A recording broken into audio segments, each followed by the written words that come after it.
Hey, welcome into another episode of the Snap Fantasy Football Podcast. Now today, we're going to be doing something a little bit different, and we're going to be exploring some best ball leagues. And believe it or not, best ball has made its way into a couple of different platforms. The one we're going to be using today is DraftKings. So they've just launched this on their site, which is fantastic. I've got my phone here with me, so whatever I'm going to be doing here, you guys will see on the screen beside me. Another platform that we're going to use in future videos is a new one, which has replaced the Draft app. If some of you really love the Draft app in previous years, it's been replaced by Underdog Fantasy. So best ball is alive and well. There's some really great contests that you can get into on here, but we're going to go through a DraftKings best ball here, and you're just going to find that from the main menu. So if you click on your lobby, you'll see all the sports popping up here for you. And then you can click NFL. And then you can see best ball is new. So you're drafting a 20 player team. And you can either have the option of slow draft or a fast draft. Now, a fast draft is like your normal 60-second shot clock. A slow draft happens over, I haven't done a slow draft yet, but it happens over, minutes. You have a longer time to make your picks. So whatever your pace is, cool. I'm going to do a fast draft, kind of sitting down here and doing it live with you guys, giving my ideas for best ball and maybe some viable stacks to put together, or some players that you might be able to find some value on, et cetera, et cetera. So we're going to join a fast draft, and we're going to do something just small, $3 or so. Now, if you look here, the top two are fast drafts, and the bottom one is a slow draft. And so we want to join the fast draft. So what we're playing for here is a $3 entry. We are getting potential $8 in return, and one ticket, which gets us into a future contest, which is fantastic. So we're going to enter $3, and we're going to wait for this lobby to fill up, and then I'll be right on back with you. All right, so the draft has filled. A couple details here. I just, browsing through, checking it all out. It looks like it is a 4-point per passing 4-point per touchdown passing for quarterbacks. It's also a full point PPR, full point per reception league. The other thing is that the ticket gets you into the $550,000 $50K to first place. So it's sort of like a qualifier, and it does last the entire season. So perfect time for you guys to jump in and take some shots in best ball. It is 1 quarterback, 2 running back, 3 wide receiver, 1 tight end, 1 flex, and 12 bench. This is a 20-man roster. So this is going to give you some good insight as to maybe where players are being drafted, because unlike Yahoo or Sleeper, you don't always get a full lobby.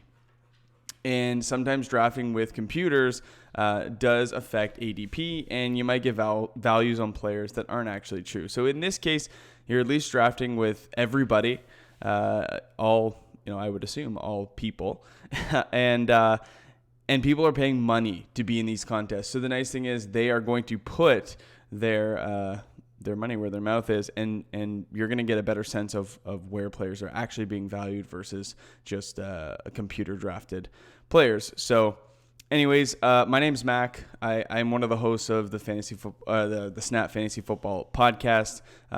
My other 2 co-hosts, Landon and Scott, we also do YouTube videos from time to time, and we're going to jump into best ball a little bit here. So we drew the 111 spot, and typically I like drafting at the end. It's tricky, but I think in best ball it does allow for some advantages. And in best ball, you want to, if you can, corner a tight end market, especially in a smaller league like a 3-person league. Going and getting those quarterbacks and elite tight ends are viable strategies. In this case, I haven't been paying too much attention to the draft so far, but Let's go ahead and look at the history. So off the board first, McCaffrey, Elliott, Barkley, Kamara, Henry, Mixon, Cook. So a huge run of running backs, pass-catching running backs, which we would expect to see. But I wouldn't be shocked to see a couple wide receivers fly off the board. I think some good players for us to target here with our coming picks. Miles Sanders is interesting. Josh Jacobs as well is interesting.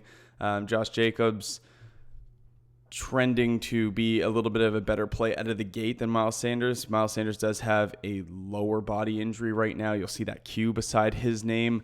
Boston Scott will be a guy that if we go Miles Sanders, as he goes off the board right there, bad timing, but Boston Scott would be a really good player to pair with him, as he might not be able to go week 1. And I think he'd be the immediate guy for replacement. So we're on the clock. We got 20 seconds here.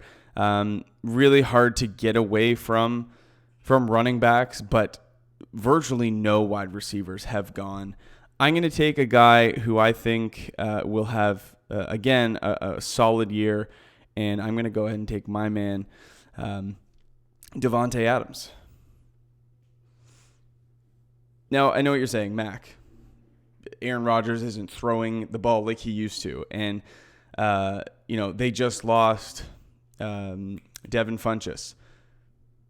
Aaron Jones has to share time with A.J. Dillon. Matt LaFleur wants to spread the ball, blah, blah, blah. Devonta Adams is going to continue to get his and runs a lot of routes out of the slot, really sure-handed, going to be a lock for another 130-plus targets. We do need to get ourselves a running back before we get nothing, and it would have been nicer to have a little bit more of a pass-catching back, but we're going to go Josh Jacobs here. Nick Chubb has Kareem Hunt. Aaron Jones isn't that much of a pass-catching back. Jamal Williams will be, I still think, utilized. And A.J. Dillon does take away some touchdown upside if he does get on the field. Bigger back, probably projecting to be a goal line back, et cetera, et cetera. Had more running backs been taken, I might have pivoted and gone Travis Kelce or George Kittle. My hope here is that we can steal Mark Andrews in the 3rd round or so. So that's kind of where I'm leaning to right now. For those of you that aren't used to the format or DraftKings itself, up here you can see sort of where we sit for the next pick. So you can see it's a wait until our next couple picks. We can go through and toggle, I want to see all players as they'll be sorted by ADP down the right side. We can see what quarterbacks are available, running backs, wide receivers, tight ends. We should be able to see our roster as well. So you can see there the starting slots. We've filled one running back. We've filled one wide receiver. Our team needs, et cetera, et cetera. Deep bench. If you don't know what best ball is, that's actually a way that I should have opened this up. If you don't know what best ball is, it is a format where instead of drafting a team and then putting players on the field every week to hopefully get the best possible lineup, you draft a team, you never make a waiver move, and the computer just puts together the best possible roster that you could have had that week. So you draft and then you leave it. And that's where strategies sort of change a little bit. We want to get the highest output that we can. So stacking quarterbacks and wide receivers or quarterbacks and tight ends is a very viable strategy. We also want to draft for depth. And a lot of people would say that if you go out and draft, let's say you draft Dalvin Cook, you might want to go out and get Alexander Mattison. And a popular narrative amongst DFS experts, daily fantasy sports experts, is that instead of drafting Alexander Mattison and putting 2 players that will take up 1 spot, you actually want to draft other people's handcuffs so that if an injury happens to that top tier player, you are now replacing that player in a startable role. And So you're not losing a player to gain a player, if that makes any sense. So if you handcuff in best ball, you are capping the potential of your team because that player that you handcuffed with is basically rendered useless unless an injury or an illness happens, which could be very frequent this season. Hopefully not, but it is a possibility with everything that's been going on in this global pandemic. But take other people's handcuffs instead of what you would think would be your own, and you'll maximize your upside. All right, as we can see here, running backs have started to fly off the board, but a player that I think is being slightly underdrafted in best ball right now is Jonathan Taylor. I do think that he gets on the field. I think it could happen quite early. Mark Andrews is also available. So I'm going to take the gamble because wide receiver is still so plentiful. I'm going to take the gamble that Mark Andrews gets back to us. And if not, we can pivot to a wide receiver. But there you go. Mark Ingram, Raheem Mostert. The running backs are going, and I'm happy taking like Kareem Hunt, especially with the news of Nick Chubb. But I'm happy taking Kareem Hunt as my running back 3 because I do think that in a full PPR league, he has tremendous value. And I'm going to go for the difference maker at the position with Mark Andrews. So the start so far is a locked and loaded wide receiver 1 in Devonta Adams. I'll toggle to the roster here. It's a beautiful start in Josh Jacobs, who has a very secure role, no competition for his workload, and Jonathan Taylor, who, if he gets on the field right away, will be quite great. Jonathan Taylor could easily, I think, in my opinion, run away with the rookie rushing lead, bar none. If you go back and watch his tape, fantastic. Sits behind one of the best offensive lines in pro football, and the dude is a specimen. He's going to get work. So a ways away from our next pick, we want to spend some time here scouting out players that could potentially make a difference. And you can use this star feature to put players in your queue. So Kyler Murray is a quarterback that I am actively targeting because, and same with Josh Allen. We'll put Josh Allen down as well. They have a rushing floor that Lamar Jackson has. Pat Mahomes has to a certain extent, but not to the extent of the potential of a Lamar Jackson, a Kyler Murray, or Josh Allen. They like to run. They're good on their feet. They can scramble. They can make plays.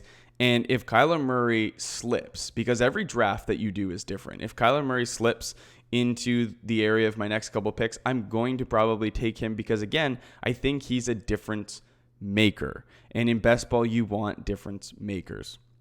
The other way to look at it is that you take a couple quarterbacks late and you just hope that between streaming the 2 quarterbacks, you can have a pretty good output week to week.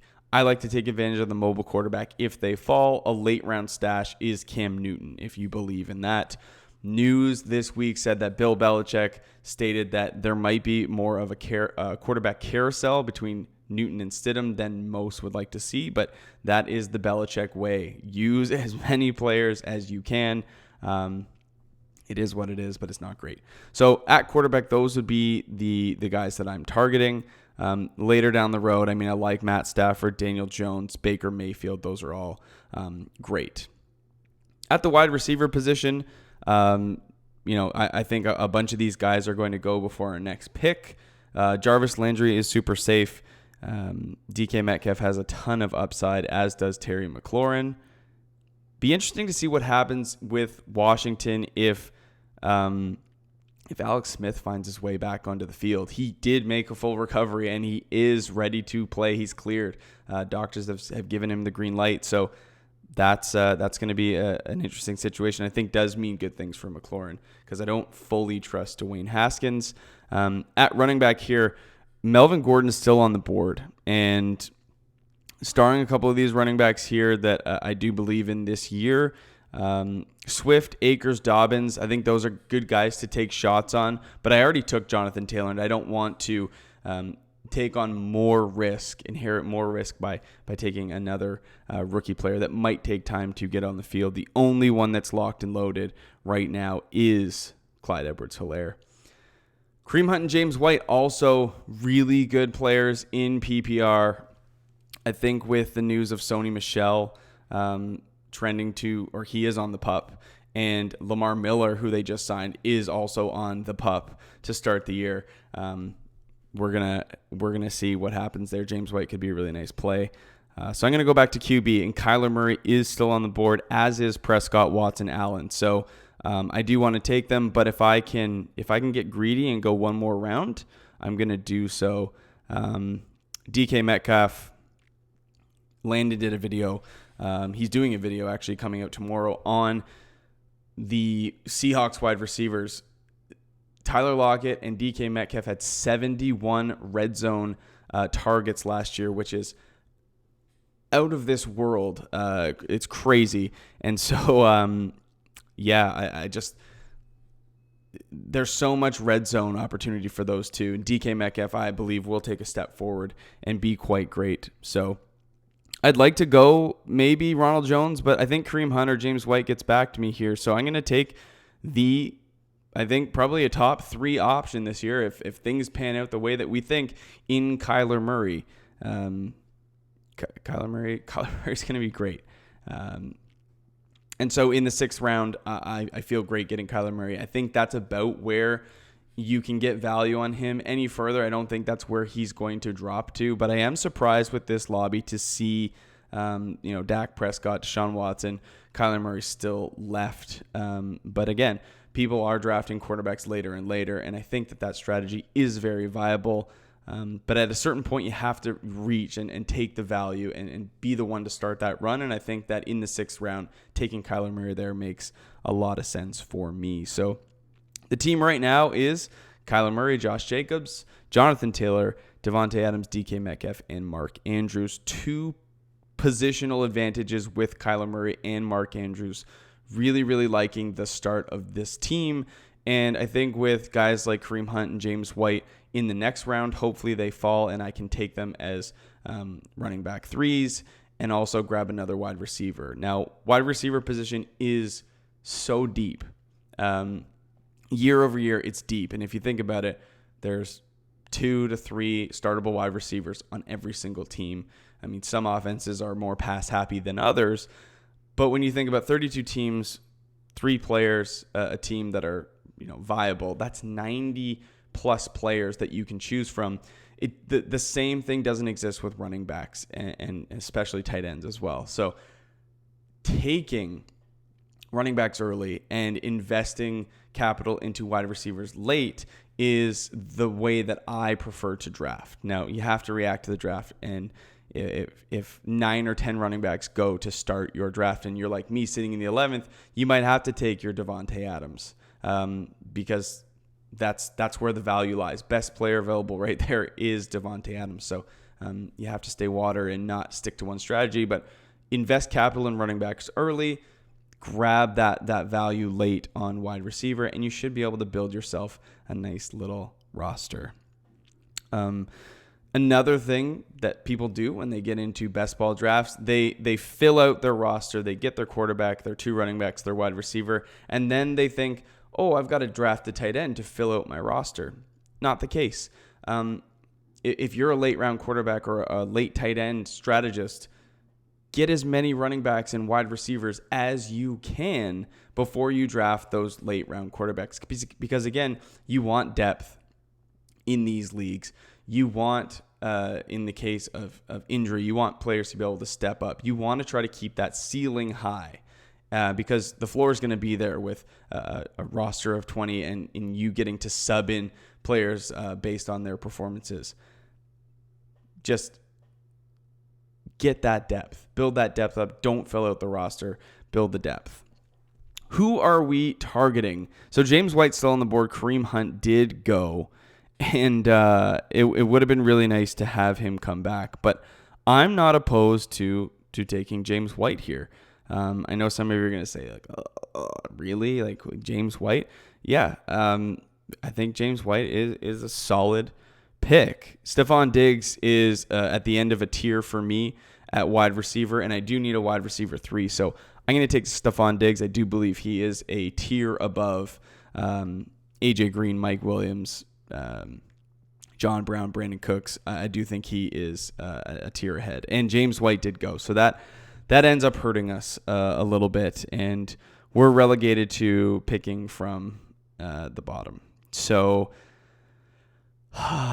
now we have the choice in 10 seconds. Do we reach or do we grab some value? And I'm not going to grab another running back here. I'm going to take Brandon Cooks. I think that Deshaun Watson is going to be missing that hyper-targeted wide receiver in DeAndre Hopkins, and he's going to have a void to fill, and it's going to be with Brandon Cooks. If you look at Brandon Cooks' career, had really an outlier season.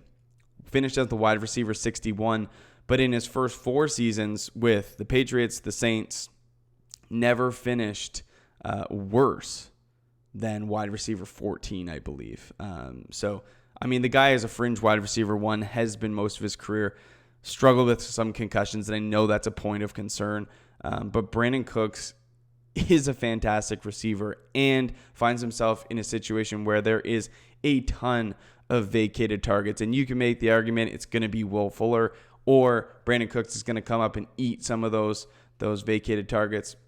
I believe in Brandon Cooks. I still think he's a great wide receiver, and there's no reason why he shouldn't have a great season.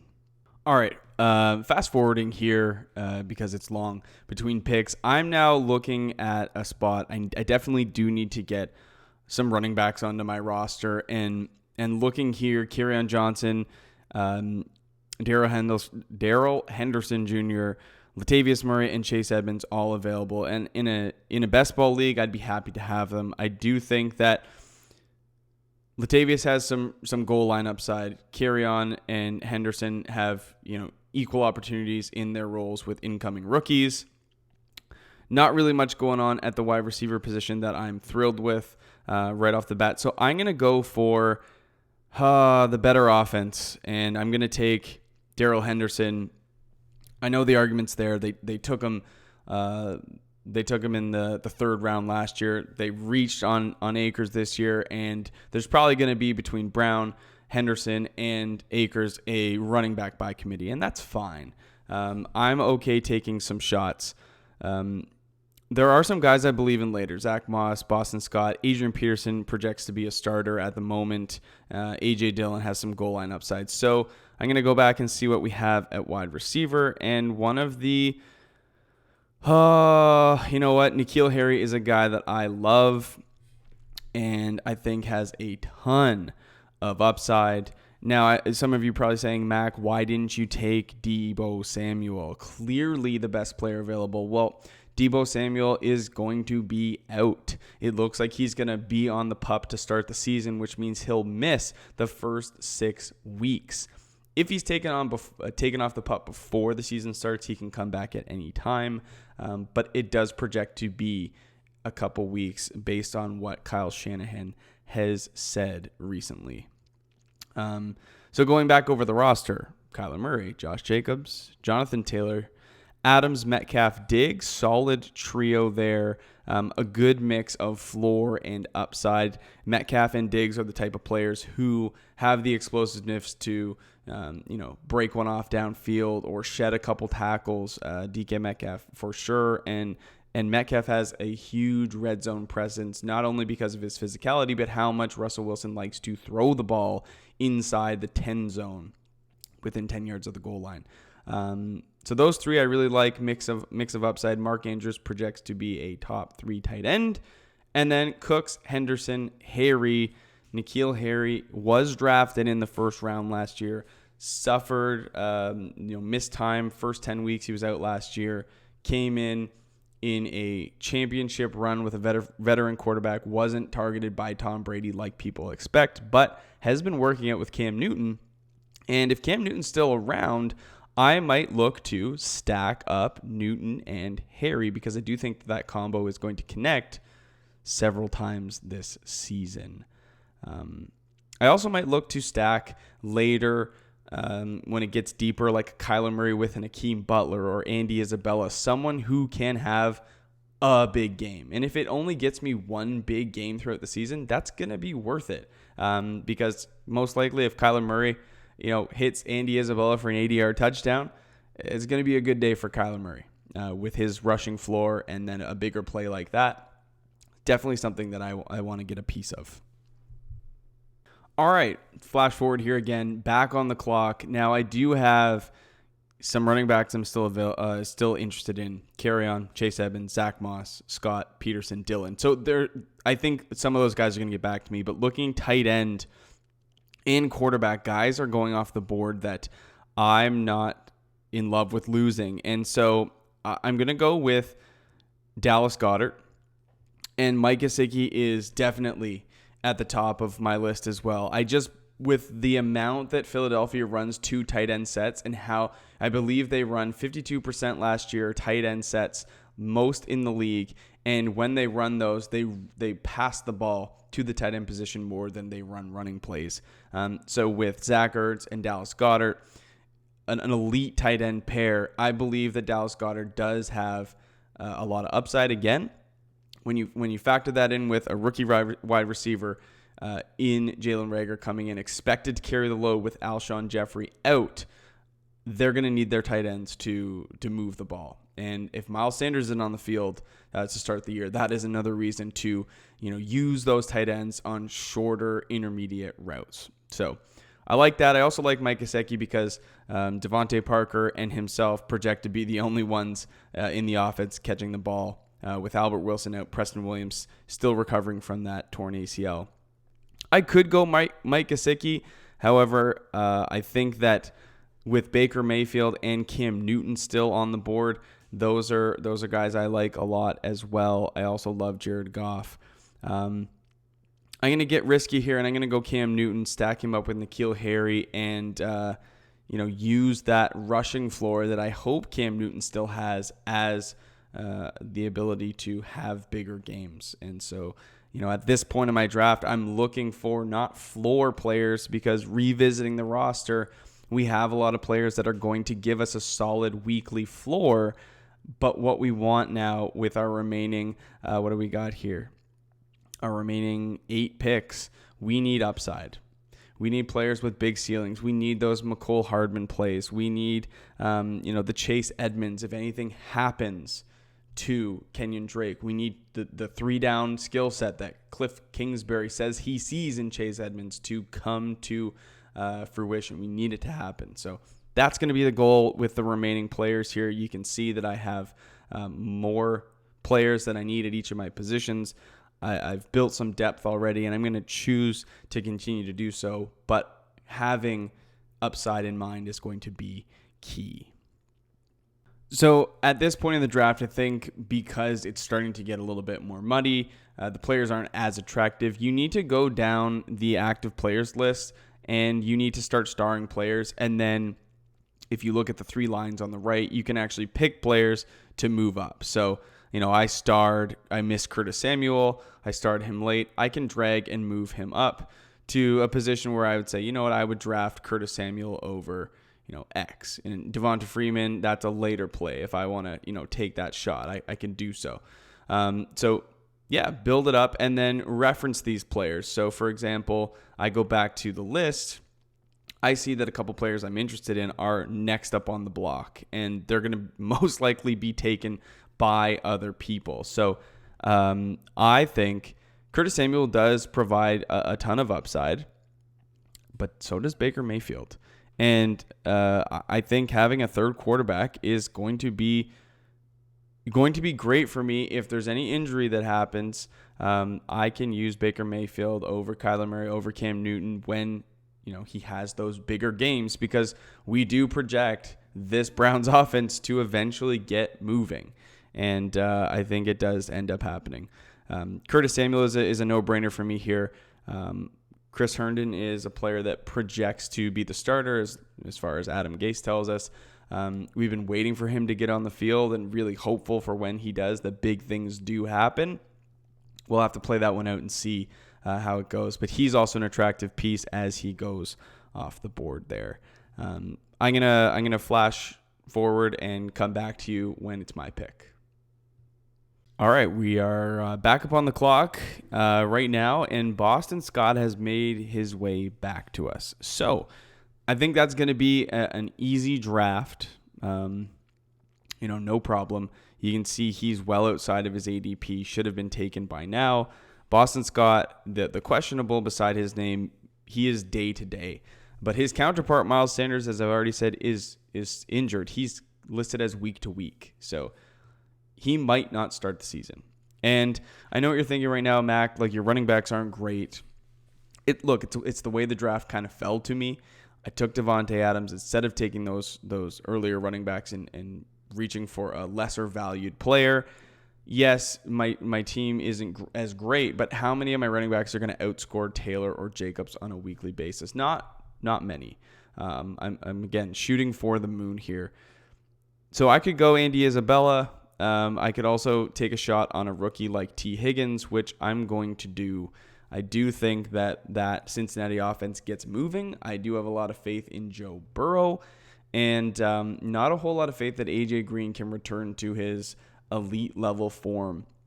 I think within Tyler Boyd and A.J. Green, there's going to be a need for a third wide receiver, and that's going to be T. Higgins, who is a fantastic route runner, who's a separator.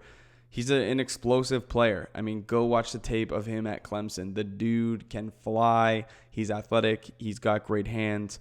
I'm excited. He profiles to be the next AJ Green for this franchise. And if you go to Player Profiler, who we trust, one of the comps for him is AJ Green, and definitely wants to get in there and learn. So, I also feel like with the running back position, there are some guys that I'm willing to take later that have upside. So guys that come to mind, Lamar Miller.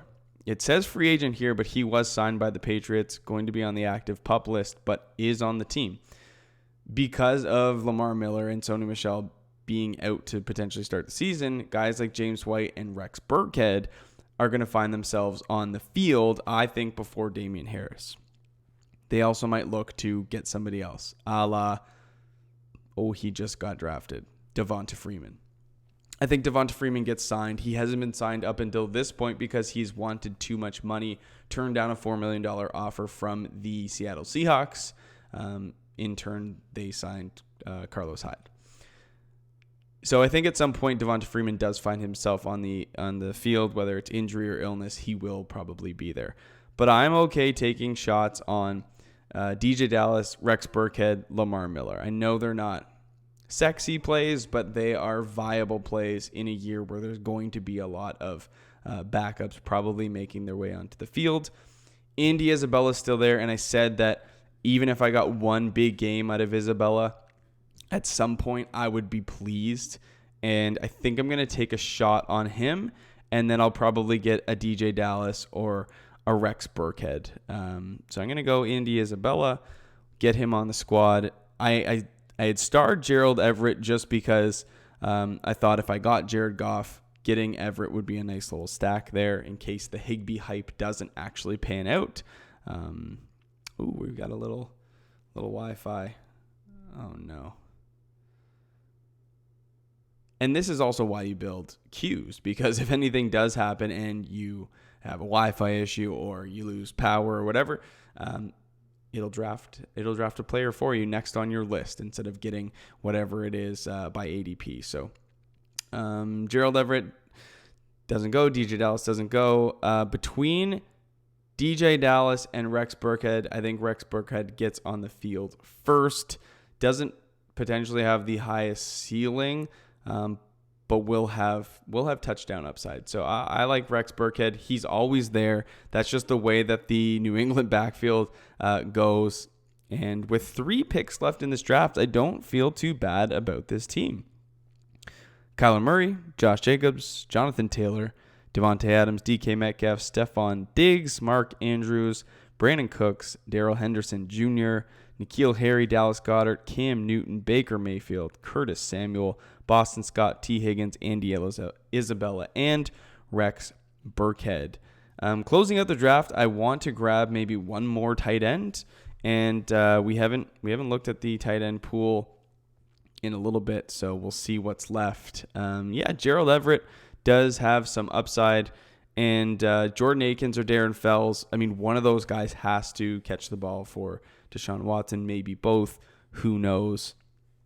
Vance McDonald is interesting, but Eric Ebron is a part of that offense now.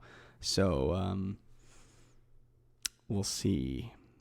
Devin Asiasi, rookie, but Matt Lacoste, the projected starter for the New England Patriots, opted out.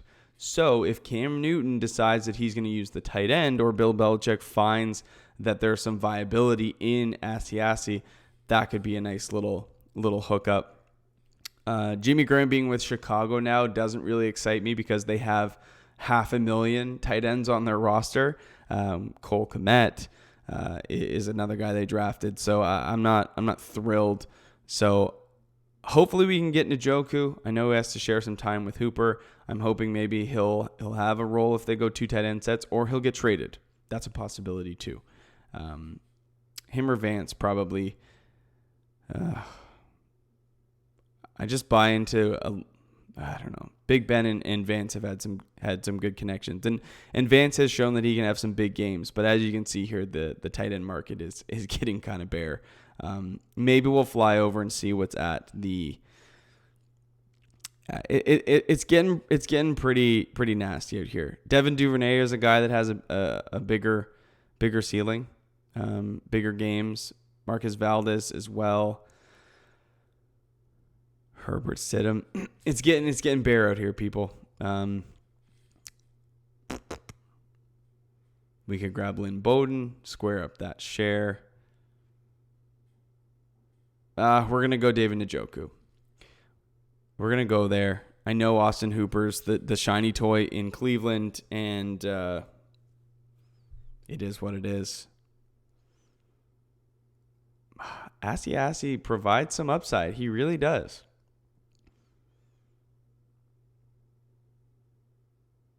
You know, I got my man DJ Dallas start here. There is a potential that Chris Carson doesn't start the year. Rashad Penny is definitely not starting the year. DJ Dallas could find himself on the field earlier than expected. So I'm going to queue up my man DJ Dallas. He's the player starred. I do need probably one more running back just because. You can never have too many running backs. So I'm going to go DJ Dallas, and then we'll see what drops to us at the end. But yeah, there we go. So we have 3 solid quarterbacks in Murray, Newton, and Mayfield. I think a good mix of rushing floor and passing volume with some weapons. I like that start. The tight end pool going upside with Mark Andrews, I think, will be great, as well as Goddard. And then grabbing later David Njoku just gives us one more piece. Wide receiving core is pretty solid. Running backs could use some work, but I'm really hoping that Josh Jacobs and Jonathan Taylor can carry the load, and we'll flex one of the 8 wide receivers we have in a full PPR league. So listen, hopefully you guys have enjoyed. That is the draft, and we will see you guys in the next video, which comes out tomorrow. So keep an eye out for that. Landon breaking down the pairing of Tyler Lockett and DK Metcalf in that Seattle Seahawks offense with the legendary Russell Wilson. So keep your eyes tuned for that. If you're new here and you like the video and you found some of this stuff useful, click that subscribe button down below. Leave us a comment, maybe a like. And if you want to get us on social media, you can do so at @snap_fantasy. I'm your host, Mack. This was great. Thanks for stopping by, and we'll see you in the